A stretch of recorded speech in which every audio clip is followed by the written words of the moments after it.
દીકરાઓ માતા પિતાઓ કરતા પણ હવાયા થાય ને તેથી એના માતા પિતાની પણ આંખો ટાઢી થાય.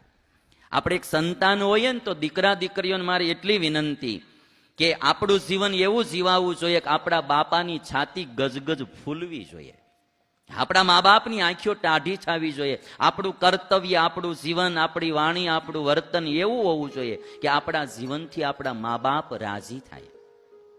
આજે સમાજમાં આ યુવાન વર્ગ ધીરે ધીરે ડાયવર્ટ મળ્યો છે થવા, એટલા માટે હું કહું કે એવું સ્વચ્છંદી જીવન ના જીવશો. ઘણા મા બાપો આવે છે મારી પાસે, બિચારા રોતા હોય કે સ્વામી આને કાંઈક કયો. આજે આજે તમે આમ જુઓ ને તો આજે જ મારી પાસે એક ભાઈ કંઠી બંધાવા લાવ્યા હતા જુવાનિયાને. સ્વામી આ થોડીક આઉટ લાઈને ચડી ગયો છે, આને તમે આશીર્વાદ રૂડો દો. છોકરાઓ હાથે કરીને આઉટ લાઈને ચડે છે. મારે તો બધાને બે હાથ જોડીને વિનંતી કરવી, અમારો ભારતનો નાગરિક ગાયનું દૂધ પીતો હોવો જોઈએ, એ દારૂ નો પીવો જોઈએ. વારે વારે હું કહું છું આ આપણામાં દારૂ નો આવવા દે. એ દૂષણ બહુ ખતરનાક છે, એ તમને હેરાન કર્યા વિના રહે નહીં. છોકરાઓએ ક્યારેય બી સોફ્ટ ડ્રિંકિંગ બી ના કરવું, ગાયોના દૂધ પીવા, પણ ક્યારેય કોઈ દિવસ કોઈ પ્રકારે આપણે છે તો ક્યારેય દારૂ ના પીવો. થોડુંક છોકરાઓ ધ્યાન રાખે. આ કોલેજનો સ્મોકિંગ કરતા થઈ ગયા છે. મારા બાપ તમને બાપાઓએ તમને કોલેજમાં ભણવા મોકલ્યા છે, બિસ્ટોલું પીવા નહીં. જરા ધ્યાન દો. તમે ભારત દેશ માટે કંઈક કરવા માટે કોલેજ જાઓ છો, તમે વ્યસનની ખાઈ અને શરીર બગાડવા નહીં. ન પીવી જોઈએ, ક્યારેય બિસ્ટોલ ન પીવી જોઈએ.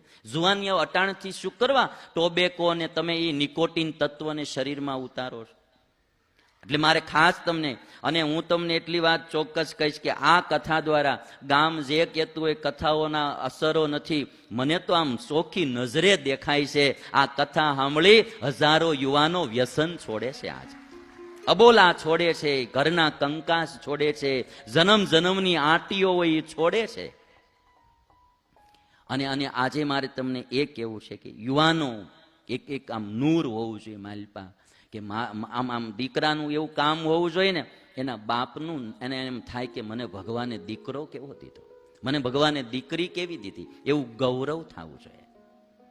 અને માતા પિતાઓએ બી સંસ્કાર નાખવા જોઈએ, પણ દીકરા દીકરીઓમાં પણ આ હોવું જોઈએ. અને તમે અમુક ચીજો છે ને આ ટીવીના માધ્યમથી બહુ ફોરવર્ડ ન થઈ જતા. જિંદગીની મજા તો ભાવ પ્રેમમાં ને સંસ્કૃતિમાં જ આવશે. વિકૃતિમાં કોઈ સુખી થયો નથી અને કોઈ થવાનો પણ નથી. સંસ્કૃતિ કેટલી કામ કરે. એક આ દાદો ખાચર એવો સંસ્કારી દીકરો, એ ભલ બાપુનું નામ ઉજળું કર્યું. આજ સ્વામિનારાયણ સંપ્રદાયમાં દાદો દાદો દાદો થાય. ભાઈ વચનામૃત ખોલો દાદા ખાચરના દરબારમાં, દાદા ખાચરના દરબારમાં. એટલા માટે મારો તો આ પ્રયાસ છે વ્યાસપીઠ દ્વારા કે આપણા જીવનમાં, હું બી બુદ્ધિ તો ઘણી હું વાપરું, જાણું જોઉં, પણ મને એટલી ખબર પડે કે બુદ્ધિથી વધારે કામ તો દિલથી ને ભાવથી થાય છે. ભાઈ ભગવાનમાં ભાવ, કોઈ સારા સંતમાં ભાવ, કોઈ આપણા મા બાપમાં ભાવ, વડીલોમાં ભાવ, એ જે સંસ્કાર છે ને એનાથી જે કામ થાય એ નકરા બુદ્ધિથી નહીં થાય. એટલે આપણું જીવન સ્વચ્છંદી ના બનાવો. તમે રોજ તમારા મા બાપ ભેગા રહેતા હો એટલે તમને એની ગરિમા ના હોય, પણ એની અંતરની દુઆ એ તમારી રેખાઓ બદલી નાખશે. ભાઈ એટલે માતા પિતાઓને રાજી થાય. અમારા સાધુઓ નાના નાના બધા 20 વર્ષથી તમે આ એક એક છોકરાઓ, આની કોઈ ફરિયાદ ન આવે. ભાઈ એટલા સરળ ને ડાયા થઈને રહેતા હોય, સંતોને રાજી કરવા. બાલસ્વામીને પૂછો, આ એકો એક આમાં જીવનમાં કોઈ પ્રકારનો રાગ નહીં, કોઈ વિષયની ઈચ્છા નહીં. ખાવા મળે ન મળે, હારો ઉતારો મળે ન મળે, રહેવા મળે ન મળે, ભૌતિક બાબતમાં આ 20 વર્ષના કોઈ દી ક્યારેય દુઃખી ન થાય. આ લોકનું કાંઈ ન મળે તો દુઃખી ન થાય.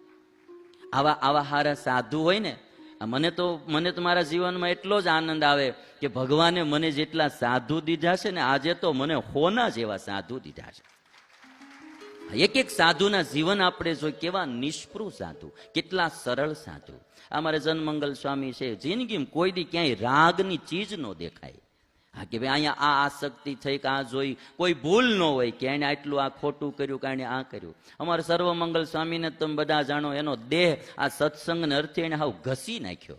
આ વાત હું તમને એટલા માટે કરું છું કે તમારા પરિવારમાં નાની નાની બાબતમાંથી પતિથી પત્નીથી બાપાથી બાથી સાસુથી દુઃખ ન લાગવું જોઈએ. એ આપણા છે, એ આપણા વડીલો છે, એની આજ્ઞામાં રહેવું.